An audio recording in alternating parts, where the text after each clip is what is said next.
മന്ത്രി നുണ പറയുകയാണോ അതോ അറിയാത്തതുകൊണ്ടാണോ? അല്ല, മന്ത്രി എങ്ങനെയാണ് മന്ത്രി അറിയാതെ? എന്നാ പിന്നെ പുള്ളിയെ ഈ പണിക്ക് കൊള്ളത്തില്ലെന്നല്ലേ അതിന്റെ അർത്ഥം? കേന്ദ്രമന്ത്രി ഞങ്ങളോട് പറയുന്നു കേരള ഗവൺമെന്റ് പ്രതിഷേധം അറിയിച്ചപ്പോഴാണ് ഞാനിങ്ങനെ ഒരു തീരുമാനം അറിയുന്നത്. എംപിമാര് മുഴുവൻ, കേരളത്തിലെ എംപിമാർ മുഴുവൻ രാഷ്ട്രീയ കക്ഷി ഭേദമേന്യ എല്ലാ എംപിമാരും മന്ത്രിയെ ബന്ധപ്പെട്ടപ്പോഴാണ് മന്ത്രി അറിയുന്നത് ഇങ്ങനെ പാലക്കാട് ഡിവിഷൻ വെട്ടിമുറിച്ച് പിന്നെ ഉള്ളാള് മുതൽ മംഗലാപുരം വരെ സൌത്ത് വെസ്റ്റ് റെയിൽവേയുടെ ഭാഗമായ മൈസൂർ ഡിവിഷനിലേക്ക് മാറ്റുന്നവരെ ഞാൻ അപ്പോഴാണ് അറിയുന്നത്. ആ തീരുമാനം വളരെ ദുഃഖിപ്പിക്കുന്നതാണ്, ഞെട്ടിപ്പിക്കുന്നതാണ്. അത് പുനഃപരിശോധിക്കാവുന്നതാണ് മന്ത്രി പറയുന്നത്. താങ്കൾ പറഞ്ഞത് രാഷ്ട്രീയ തീരുമാനമാണെന്നത്. രാഷ്ട്രീയ തീരുമാനത്തിന് പിന്നിൽ എന്താണെന്നാണ് താങ്കൾ കരുതുന്നത്? അത് കർണാടകത്തിൽ ഇപ്പോ തെരഞ്ഞെടുപ്പ് വരാൻ പോവാണ്.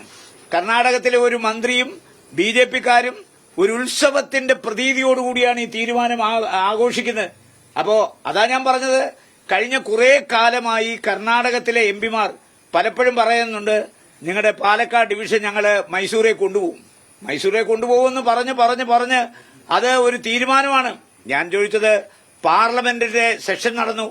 ആ സെഷനിൽ എംപിമാരെല്ലാം മന്ത്രിയെ പോയി കണ്ടു. ആ മന്ത്രിയെ പോയി കണ്ടതോടുകൂടി മന്ത്രിക്ക് ഞങ്ങളോട് പറയാമല്ലോ, അല്ലെ കേരള ഗവൺമെന്റിനെ അറിയാമല്ലോ. കേരള ഗവൺമെന്റിനെ അറിയിച്ചിട്ടില്ല. ഞങ്ങള് മുഖ്യമന്ത്രിയായിട്ട് ഇന്നലെ സംസാരിച്ചു, തിരുവനന്തപുരത്ത് സംസാരിച്ചു. അദ്ദേഹവും പരാതി അയച്ചിട്ടുണ്ട്. കേരള ഗവൺമെന്റ്, ഇത് കേരളത്തിന്റെ വരുമാന സ്രോതസ്സിനെ ബാധിക്കുന്ന ഏറ്റവും പ്രധാനപ്പെട്ട ഒരു കാര്യമാണ്. ഇപ്പോ കേരള സോണ് ആവശ്യപ്പെട്ട എംപിമാരാണ് ഞങ്ങളൊക്കെ.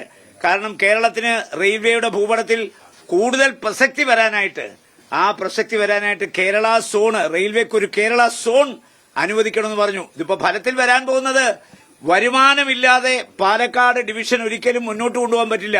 അപ്പൊ കുറെ കാലം കഴിയുമ്പോൾ വരുമാനമില്ലാത്ത ഈ സ്റ്റേഷൻ, ആ സ്റ്റേഷൻ പിന്നെ തിരുവനന്തപുരം ഡിവിഷൻ ലയിപ്പിച്ചു കഴിഞ്ഞാൽ മലബാറിന്റെ വികസനം എന്നേക്കുമായി അവസാനിക്കും. അതുകൊണ്ട് ഇതൊരു ജീവൻ മരണ പോരാട്ടമാണ്.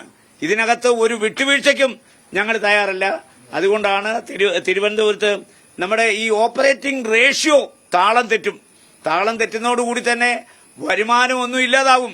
വരുമാനം ഇല്ലാതെ എങ്ങനെയാണ് ഒരു ഡിവിഷൻ മുമ്പോട്ട് കൊണ്ടുപോവുക? അപ്പോ വരുമാനത്തിലൂടെയാണ് ഈ സ്റ്റേഷന് നിലനിൽക്കേണ്ടത്. ആ വരുമാന സ്രോതസ്സാണ് ഇപ്പോൾ നഷ്ടപ്പെടുന്നത്. നമുക്കിപ്പോ പനവൂര് പിന്നെ മംഗലാപുരത്ത് നിന്ന് വരുന്ന പിന്നെ ഗുഡ്സ് ട്രാൻസ്പോർട്ടേഷനും ഇത് നിലയ്ക്കുകയാണ്. അതെല്ലാം മൈസൂരിന് പോവുകയാണ്. അതുകൊണ്ടാണ് ഞാൻ പറഞ്ഞത്, കാസർഗോഡ് വികസനം എന്നേക്കുമായി മുരടിക്കും. മലബാറിന്റെയും അതുവഴി കേരളത്തിനും കിട്ടേണ്ടുന്ന ന്യായമായ വിഹിതം ഇല്ലാതാവുകയാണ്. പുതിയ തീവണ്ടിയുടെ കാര്യത്തിൽ, അതുപോലെ സ്റ്റോപ്പേജിന്റെ കാര്യത്തിൽ, അത് എല്ലാം 2 ഡിവിഷന്റെ പെർമിഷൻ വേണം. ഇപ്പൊ ഒരു ഡിവിഷൻ മാത്രം മതി. ഇവിടെ പാലക്കാട് ഡിവിഷൻ മാത്രം മതി. ഇനി പിന്നെ സൌത്ത് വെസ്റ്റ് റെയിൽവേയുടെ ആസ്ഥാനമായ മൈസൂറിന്റെ പെർമിഷൻ വേണം, പിന്നെ പാലക്കാടിന്റെ പെർമിഷൻ വേണം. കാലക്രമേണ പാലക്കാട് ഡിവിഷൻ ഉന്മൂലനം ചെയ്ത് ഇത് തിരുവനന്തപുരം ഡിവിഷനിലേക്ക് ലയിപ്പിക്കാനുള്ള ഒരു ഹീനമായ ശ്രമവും ഇതിന്റെ പിന്നിലുണ്ട്. ഇതൊരു കാരണവശാലും അനുവദിക്കാനാവില്ല. മന്ത്രി നുണ പറയുകയാണോ അതോ അറിയാത്തതുകൊണ്ടാണോ? അല്ല, മന്ത്രി എങ്ങനെയാണ് മന്ത്രി അറിയാതെ? എന്നാ പിന്നെ പുള്ളിയെ ഈ പണിക്ക് കൊള്ളത്തില്ലെന്നല്ലേ അതിന്റെ അർത്ഥം? കേന്ദ്രമന്ത്രി ഞങ്ങളോട് പറയുന്നു കേരള ഗവൺമെന്റ് പ്രതിഷേധം അറിയിച്ചപ്പോഴാണ് ഞാനിങ്ങനെ ഒരു തീരുമാനം അറിയുന്നത്.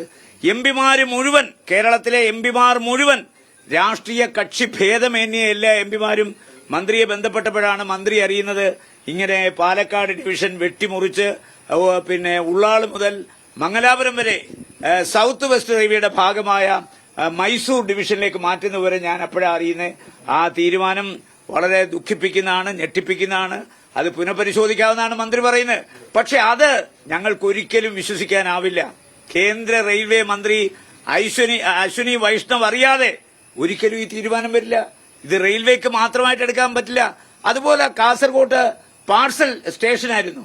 ആ പാഴ്സൽ നിർത്തി ഞാൻ മന്ത്രിയെ നേരിട്ട് കണ്ട് നിവേദനം കൊടുത്തപ്പോൾ മന്ത്രി പറഞ്ഞു ഇത് തലശ്ശേരിയിലും പിന്നെ കാസർകോട്ടും ഈ പാഴ്സൽ ഓഫീസ് നിർത്തലാക്കിയത് വളരെ തെറ്റായ നടപടിയാണ്. ഞാൻ ഇപ്പൊ തന്നെ റെയിൽവേക്ക് നിർദ്ദേശം കൊടുക്കാം.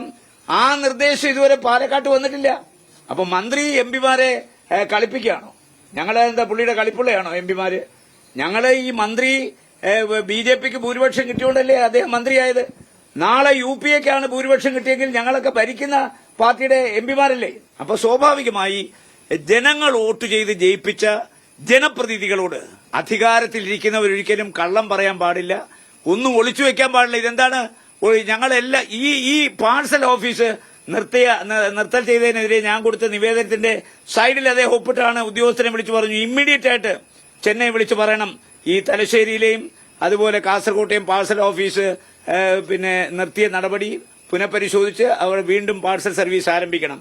അതുപോലെ തന്നെ കോവിഡ് മഹാമാരിയുടെ കാലത്ത് നിർത്തലാക്കിയ മുഴുവൻ സ്റ്റോപ്പേജുകളും തിരിച്ചു തരണം എന്ന് പറഞ്ഞു, തിരിച്ചു തരാമെന്ന് പറഞ്ഞു. തരുത്തില്ലെന്ന് പറഞ്ഞാലാണല്ലോ ഞങ്ങളിങ്ങനെ മന്ത്രിയുടെ ഓഫീസിൽ കയറി ഇറങ്ങി നിരങ്ങുകയാണ് ഈ സ്റ്റോപ്പേജിന് വേണ്ടി. മാത്രമല്ല ഈ ഓണക്കാലം മലയാളികളുടെ ദേശീയ ഉത്സവമാണ്.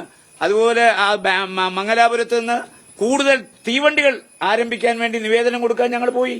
ഞാൻ മന്ത്രിയെ കണ്ടു, നിവേദനം കൊടുത്തു.